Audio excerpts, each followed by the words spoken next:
Thank you for joining us in Finding God in Video Games. In today's Rewind, we're taking a look back at Metroid. And from the recent release of Metroid Dread all the way through the fact that you can play some of the Metroid games on either the SNES Classic or even playing through the Nintendo Switch online library, Metroid is it's great to know that Nintendo still remembers that we like it, and hopefully they're still remembering we want a sequel to the excellent Metroid Prime trilogy that we all enjoy. Just remember, if you haven't played Metroid, stay away from Metroid Other M. We all do that. It's best. You're not missing anything. Now, Metroid Prime, which is my favorite part of the entire franchise, the original one started off with a bang. Everyone's favorite bounty hunter, Samus Aran, takes down enemies and searches for clues within a derelict space station. And all of her suit's powers were on full display as we're firing missiles, we could transform into a ball, roll around, fire our grappling hook to navigate. We were an unstoppable force of nature, laying waste to all who dared to oppose us. Well, till the end of the first level. And in that point, an event occurs that stripped us of all of our suit's special abilities, forcing us to spend the entire rest of the game slowly putting Samus's armor back together again so we could finally take on the final boss. So after getting spoiled to all of those wonderful, powerful abilities, kind of found ourselves pretty underpowered for the journey that lied ahead. And without the full arsenal of options that we had just become accustomed to, the world seemed a little more hostile and dangerous than it did when we were at full capacity.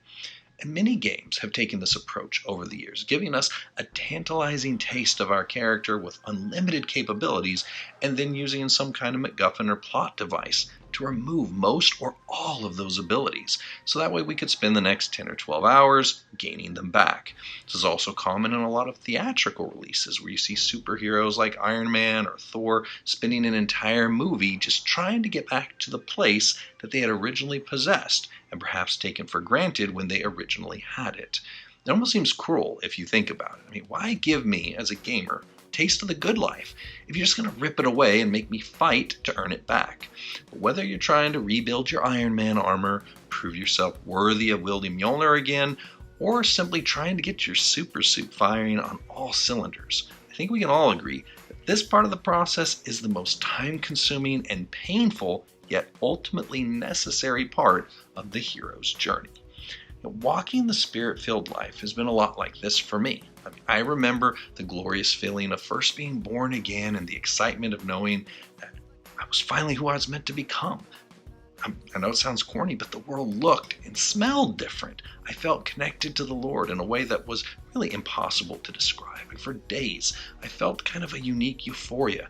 I would listen to music in my car, and it would seem like, the trees were singing along with me as I drove past them. When it was sunny, I felt like it was the Lord smiling on me. When it rained, I just sat there and was amazed that He continues to nurture His creation through this unique concept. I thought I would just dance this happy little dance with Him all the way up to the pearly gates. And then, much like our Metroid Prime power armor, felt like all of that was just kind of ripped away piece by piece. The rain that I previously admired, much less desirable when it's intruding into your home, creating mold, makes your family sick. That glorious sunlight just kind of feels hot and angry if you're sitting on the ground next to your new car that someone just smashed into when you were in a stopped position.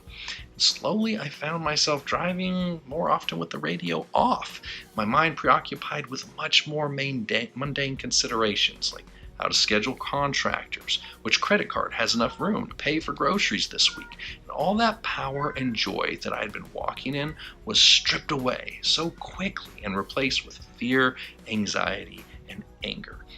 1 Peter 4, 12, and 13 sheds a lot of light on the issue of power suit problems when he says, "Beloved, do not think it strange concerning the fiery trial which is to try you as though some strange thing happened to you, but rejoice to the extent that you partake of Christ's sufferings, that when His glory is revealed, you may also be glad with exceeding joy."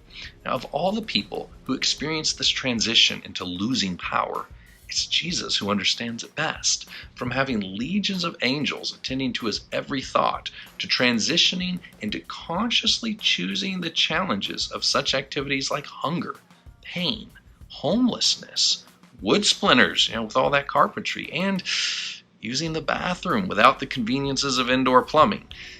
I would have waited a couple more thousand years if I was him to show up. But he dropped his super suit off in the tutorial level, and he chose to face life the same way that we do. Now, to be honest, at first this knowledge didn't make me feel any better. Maybe it's just me. I don't get hyped thinking about suffering. I gave my life to the Lord. I'm praying and walking in obedience as best I can. I'm putting on the armor of God that was mentioned in Ephesians chapter 6. But that's when I realized it. The armor of God does not keep us from getting hit. It protects us from being destroyed by the inevitable hits that are coming. I was disappointed and frustrated that my service to God did not prevent these events that seemed tailor-made to steal my joy and break my spirit. And I was misguided in thinking that I was going to just bounce from cloud to cloud just because I've chosen to serve the Lord. Yes, our armor is protective, but it is not a repellent. And as I walk through life, I will continue to achieve growth that unlocks greater capabilities to serve the Lord. And along the way, stronger armor will come, which also means there will be greater challenges and trials. In gamer language, our enemies in life level up with us. But the joy of my salvation that I started with, that's still mine to keep, as long as I choose to embrace that. So, if you, like me, have faced tough opposition and been wondering why everything maybe seems a little harder now than it did before, don't panic or give in to stress. It's not an error in the programming, and we didn't make a mistake by choosing to serve the Lord. He certainly has not forgotten us or is unaware of our struggle. It's simply our path to assemble our armor, and we can grow in power and in our spirit-filled walk each day by accepting that our challenge will grow each day as proof that we're growing too. In my life, I think maybe I just unlocked the morph ball, so I bet that means probably going to have a use for it.